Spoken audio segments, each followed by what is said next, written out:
SpectreVision Radio. This transmission is coming to you from the Belief Hole podcast.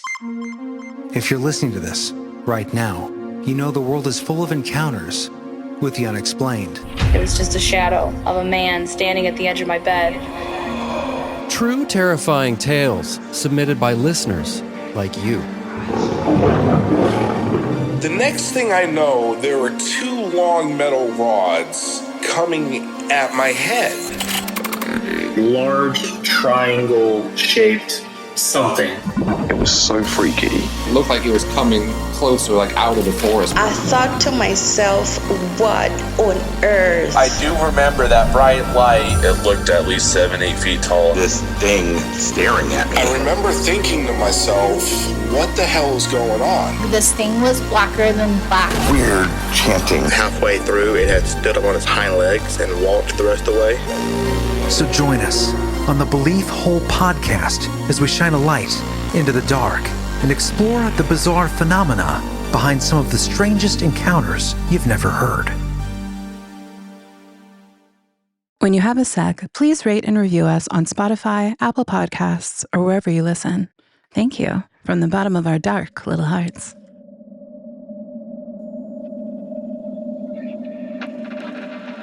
The lights go out easier than you think. One moment the world hums with life.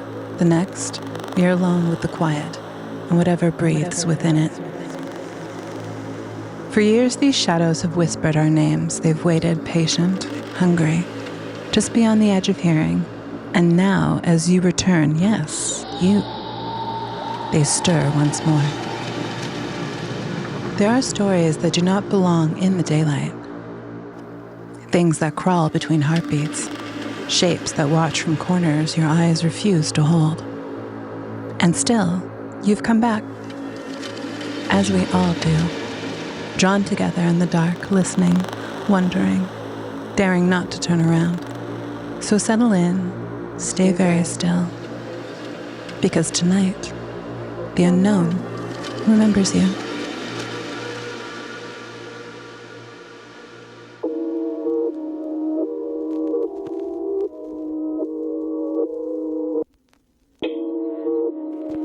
Welcome to the world beyond the veil. This is Geist.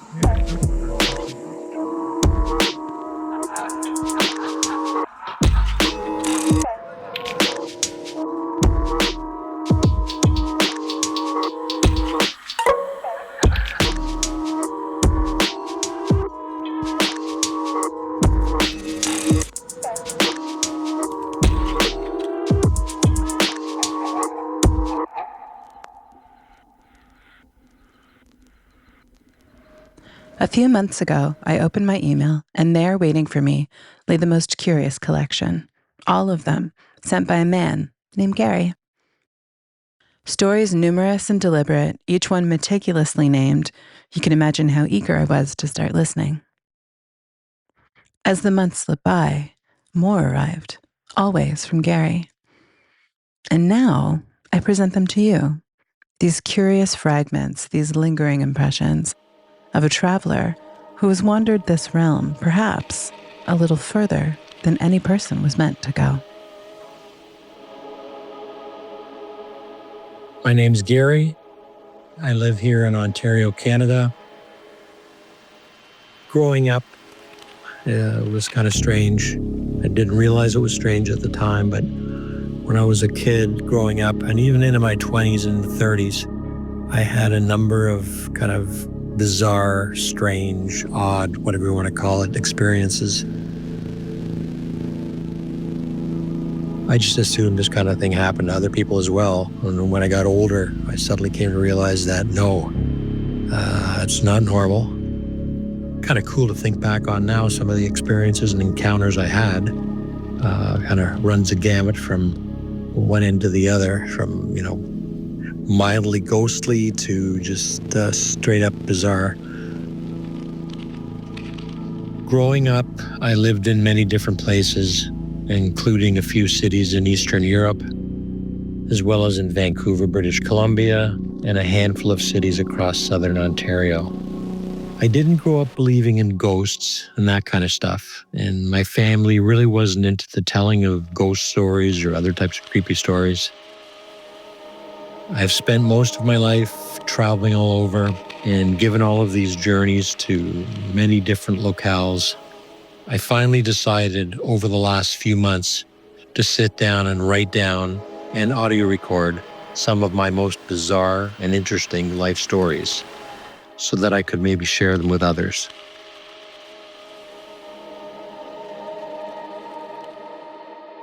Going way back to when I was just a young child, I remember when I was in middle school, I had to walk probably about 2.5 or 3 miles to get to school, and then the same thing back. When I walked back from school, I'd go through all these back road areas. So there'd be a house with a large yard, and then the next house down wouldn't be for maybe, 100 yards or so. But I know there was one house in particular, and I'd met the fellow before, Mr. Hochstetter. He was a friendly guy. I'd see him out by the roadway sometimes as he pulled in, probably in his late 50s, early 60s.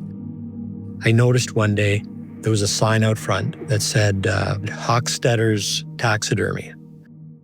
So I thought that was kind of neat. So the one time I came back from school, I kind of snuck by that house. I noticed that his car wasn't there.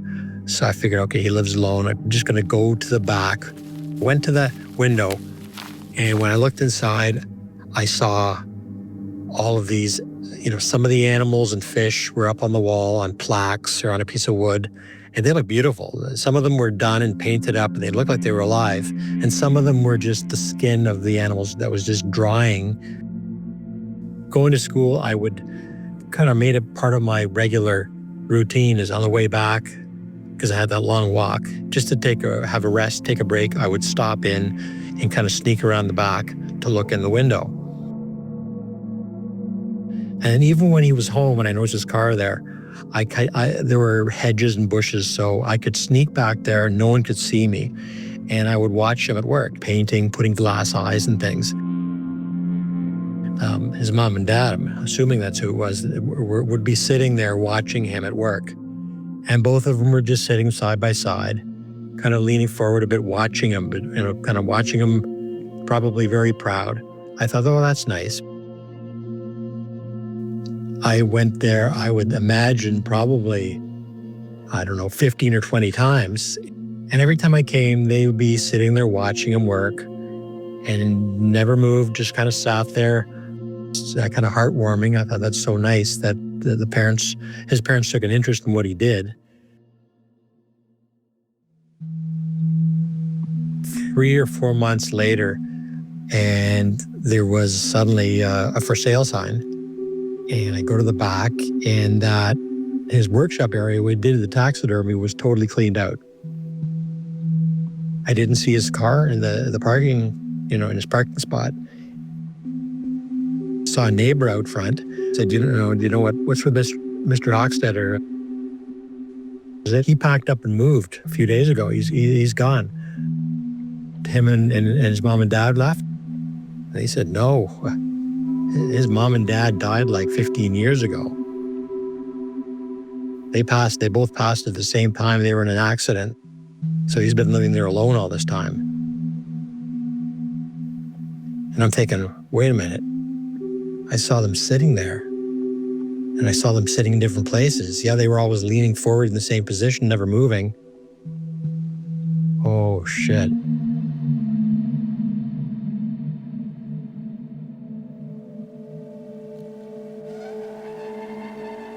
Back when I was, about 15 or 16 years old, a good friend of mine, John, two of us were always trying to find something to do.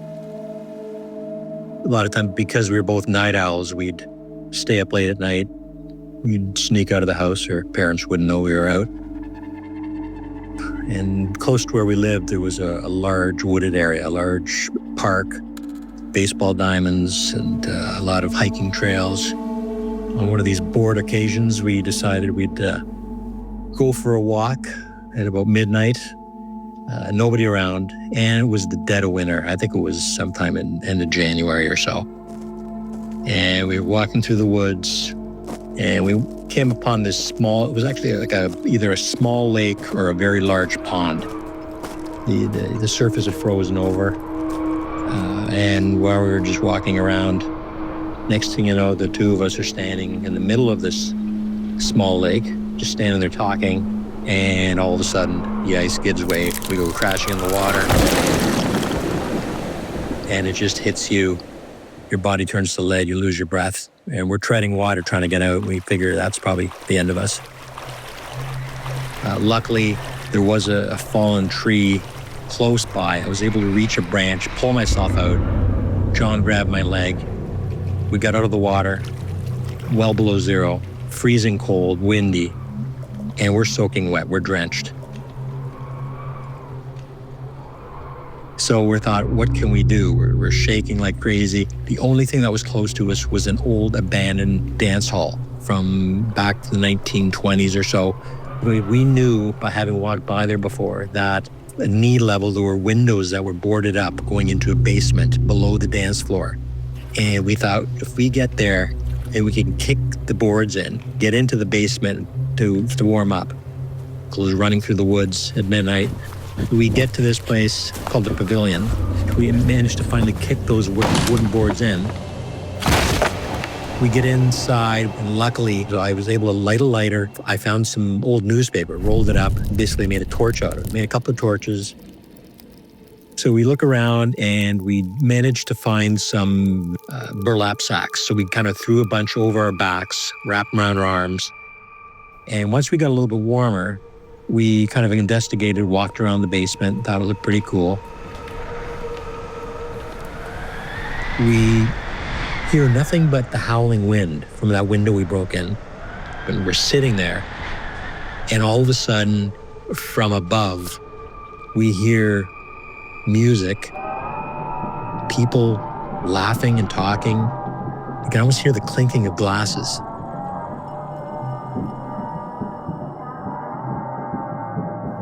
And it sounded like there were people dancing on the dance floor above us, like dozens and dozens of people, like a loud crowd. It almost sounded like it was New Year's Eve somewhere.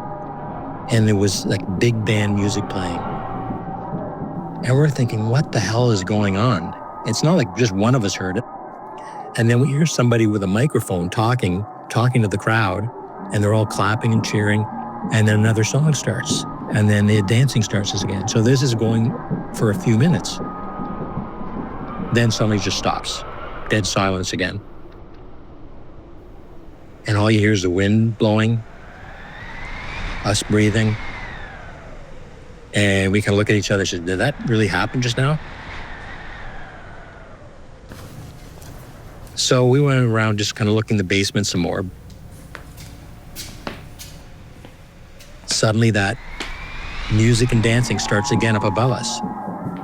So we're kind of looking at each other, eyebrows raised, going, holy crap, like, what's going on at that? There's no way there can actually be people up there dancing and talking and drinking.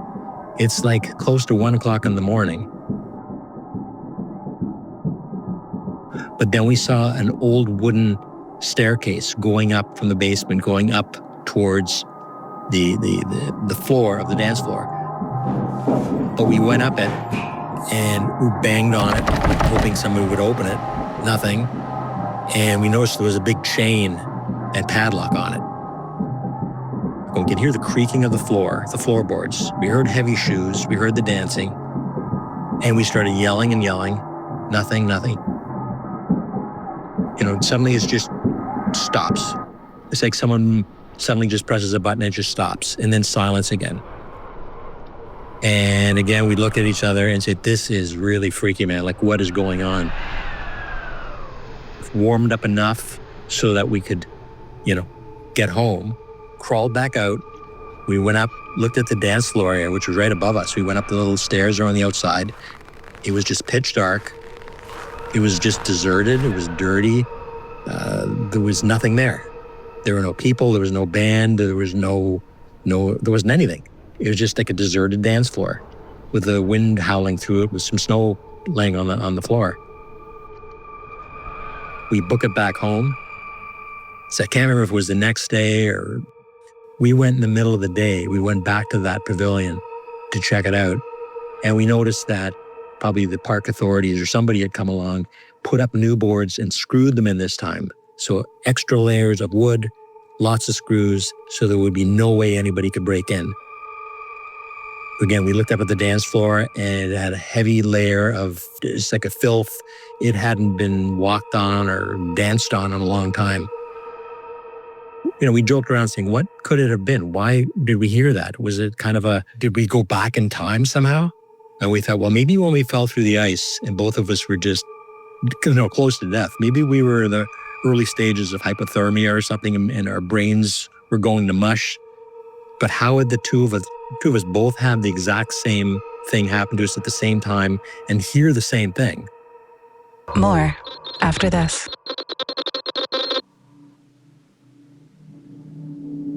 Back when I was in my early 20s, something very weird that happened to me. And whenever I do think back on it, I just can't help but find the experience to be very disturbing. Because no matter how I look at it or how I try to dissect it, my brain just can't wrap itself around the fact that there's really no logical explanation for it. I was an avid fisherman back then, so late one January, I made arrangements to rent 5-foot-tall wooden ice fishing hut.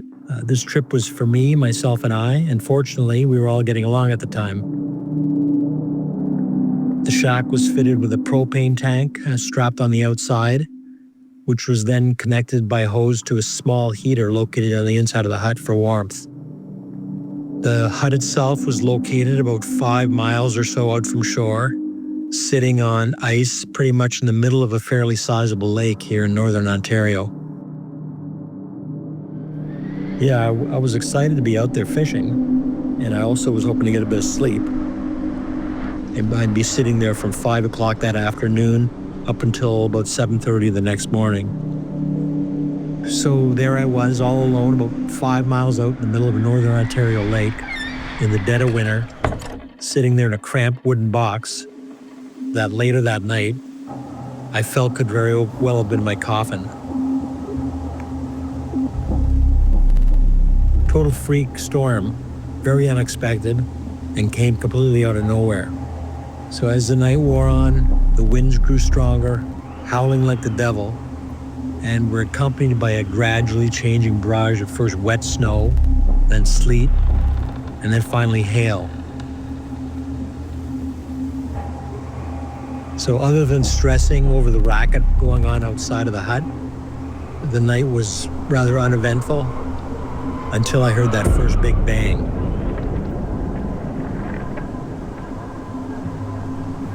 I figured the wind must have blown something up against the side of the hut. It was kind of a loud thud, and I figured, okay, maybe, it was so windy, maybe a chunk of ice or something got smashed up against the side of the wall. A few minutes later, it happened again, and then again and again. I'm thinking, what the fuck is this? The wind is howling. The weirdest thing happened. And suddenly, on my door, I hear knock, knock, knock. And I'm thinking, you gotta be kidding me. Who the hell's gonna be out in the middle of the night, a raging snowstorm, 5 miles out? Like, who's gonna be out there? Because this storm kind of randomly moved in and nobody expected it, that it was gonna happen. Maybe the guy who rented me the hut, Tyler, maybe he was worried about me and he was just coming out to pick me up and I didn't hear his snowmobile. So I slide the door lock open and slowly open the door just a crack, and I'm going, Tyler, is that you? Tyler? So I yell that a couple of times into the wind. Nothing. I try again, but still no response. So I slide the door locked shut again, have the door shut. I'm thinking, that's really weird. That is really weird. Knock, knock, knock. Just a slow rhythmic knock, knock, knock. So there's a tiny little plexiglass window in these huts, but it was snow covered because of the blowing wind and snow. It's covered in condensation. I'm rubbing it off, and I looked through the window and it just screamed through, "Hello, hello, who is it? Who is it? Who's out there?" Yelled this as loud as I could. Again, no answer. So I'm thinking, this is getting crazy. Just makes no sense. It's like I'm getting close to 3 a.m. It's pitch dark outside. Constant phantom knocking going on at my door. And at this point, I'm really starting to freak out. So for maybe 10 minutes or so, all I could hear was the howling wind. And I'm thinking I'm losing my mind. Thinking, what the hell is out there that's toying with me? Maybe some local punks who were bored, that were just full of piss and vinegar. They're just thinking, hey, wouldn't it be funny to go out there and just scare the shit out of somebody in a fish hut?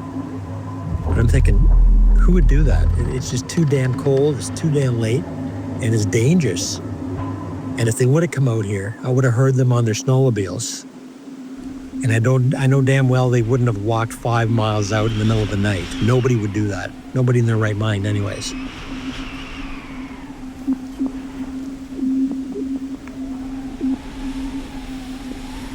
Suddenly out of nowhere, I hear like loud, frenzied knocking on all sides of the hut at the same time. It's sounding like there's 10 people out there just desperately banging their fists and knuckles on the walls trying to get in. So I'm screaming. At that point, I just completely lost it. I'm screaming and screaming. I said, "Who the fuck's out there? What do you want? Leave me alone. Who is it?" No reaction. I scream again, and the knocking sound just keeps going. And then I hear suddenly somebody on top of the roof. And it's kind of dragging along the top. There's banging going on, freaking out, saying, "What the hell?" And then suddenly the hut's just shaking and vibrating. Not from the wind, but just from all this banging outside, continuous knocking. And suddenly, just like that, complete silence. The hut stopped shaking, not a single sound, and all I can hear is that howling wind again, and everything's just stopped.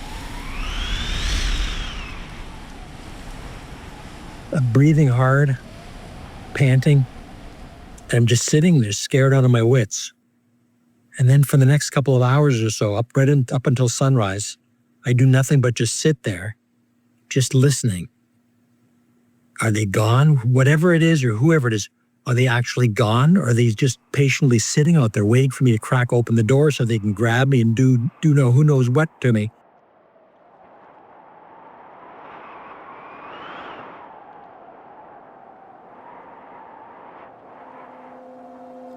So as I'm sitting there and I'm literally shaking, I've got lack of sleep, and my eyes are burning, bloodshot, I finally hear in the distance, I hear a snowmobile approaching. And as it gets closer and closer, I finally feel like I can actually breathe. I'm starting to feel a little bit safer. I listen as the snowmobile gets shut off, and then I hear the crunching of the footsteps in the snow as someone approaches my fish hut. And then finally they knock on the door and I say, "Tyler, is that you? Tyler, is that you?" "Of course it's me. Who'd you think it was gonna be?" Relieved, I swing open the door and see that it's actually him and finally feel safe. He then says to me, "Holy shit, man, what happened here? That storm drifted like 3 feet of snow up the sides of your hut. But there's bloody footprints all over the place. It's like all around it."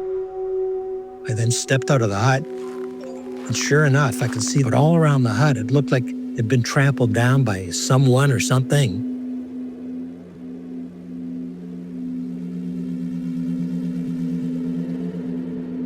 Wind had blown over the tracks, so you couldn't really tell what kind of footprints they were. They looked rather large, and there was lots of them. And they just seemed to scatter off in all different directions, going further off in all directions of the lake. Now, who knows what really happened that night? That was the last time I ever went on an overnight fishing trip ever again.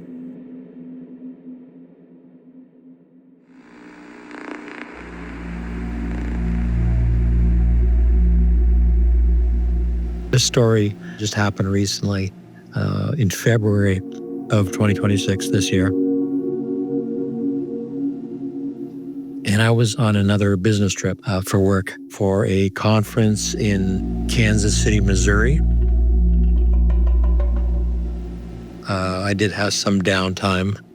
There was an exhibit. It was kind of an immersive exhibit of the Titanic disaster.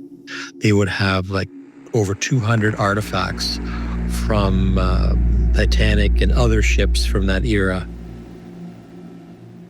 Where this was taking place was in the basement of what was called Union Station. And I guess it used to be an old railroad station hub. And it was pretty empty. At the time that I went, there weren't very many people there. Just saw maybe 6 or 8 people walking around. One of the neat things that they had is that I walked into this one room, and it was a huge room. It was like the size of an auditorium, and it was cool. You walked in, and it was dark. The first thing you notice is that on the ceiling of this room, you see all these white dots, and it's basically you're in the dark, and those are supposed to be all the stars up in the sky.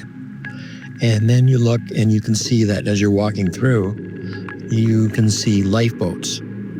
So you can get into a lifeboat, and it seems like you're sitting in the ocean.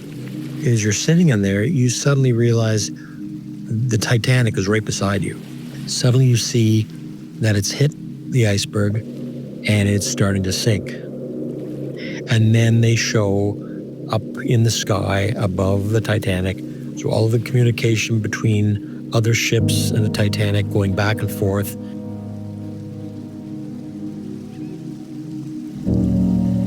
So that was a cool experience. You had that feeling when you sat there in that lifeboat.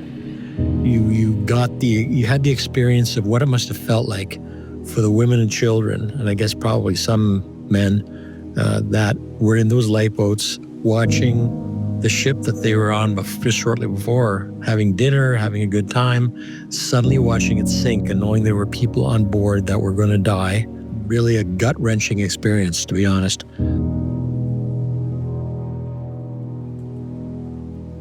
I exited the exhibit, and when I exited, I had to go to the washroom, and they had a restroom or bathroom down in the basement there. Nobody around. I was the only one there. I went inside. I went back, and there was a urinal. While I was standing there, I suddenly, out of my peripheral vision, noticed somebody else walking in the main entrance and coming towards me.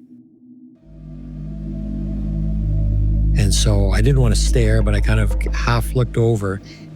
Kind of neat, because I thought, oh, that's cool. They've got people dressed in kind of period clothing from back in the day, from back when the Titanic sank, which was back, I think, in 1912. This guy had like a tweed overcoat on, and he had a big, tall, black top hat. And he stood there, and he just kind of stared up into space. And then suddenly I noticed he opened his jacket, and he pulled out a pocket watch on a gold chain. And he looked at it, put it back in his pocket, closed his jacket, and then he walked over towards where the toilet stalls were. Through the exhibit, I did not see this guy or anybody else dressed in these clothing. So that's too bad I missed him in there. And across from the stalls there were sinks. I was washing my hands. I looked over.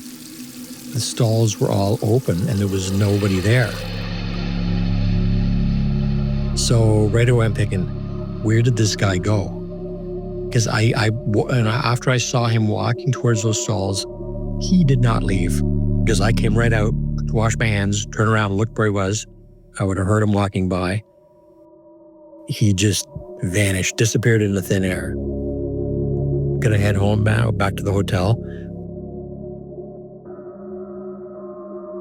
And go up that same escalator to go back upstairs to the main level. So as I'm going up the escalator, suddenly I hear like churning water in my ears. It's kind of like almost like if you're in the water and you're treading water or swimming, you hear kind of a water sound. I thought maybe there was a water wall. They're playing it through the speakers. And then suddenly, in a very faint voice, I hear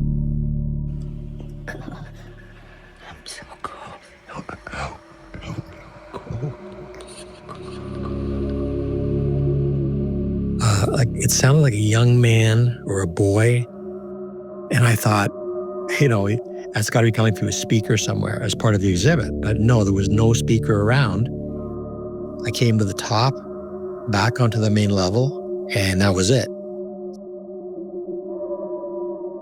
Between seeing that guy dressed in old-fashioned clothing, seeing that guy kind of vanish, and then hearing that audible water and somebody just like sounded like they were freezing cold, and made me wonder what the hell had just happened.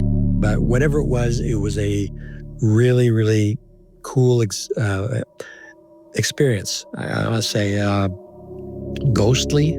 That guy just disappearing into thin air. That alone was very cool.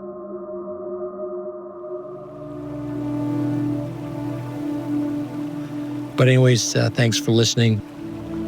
Thanks for letting me share my story. Take care.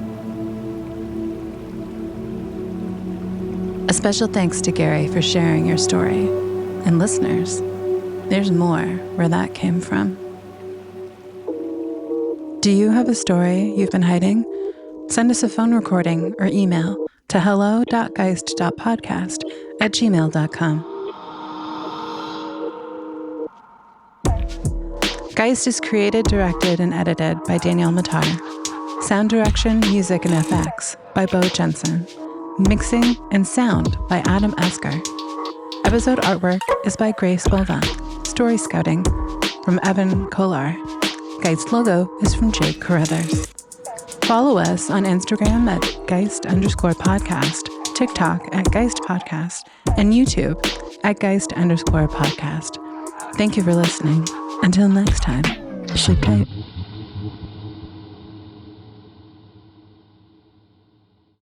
Struggling with weight loss? Prolon's 5-day fasting mimicking diet is a clinically developed nutrition program designed to promote fat loss while protecting lean body mass. Developed at USC's Longevity Institute, it assists the body in entering a fasting-like state that helps reset metabolism and target visceral fat.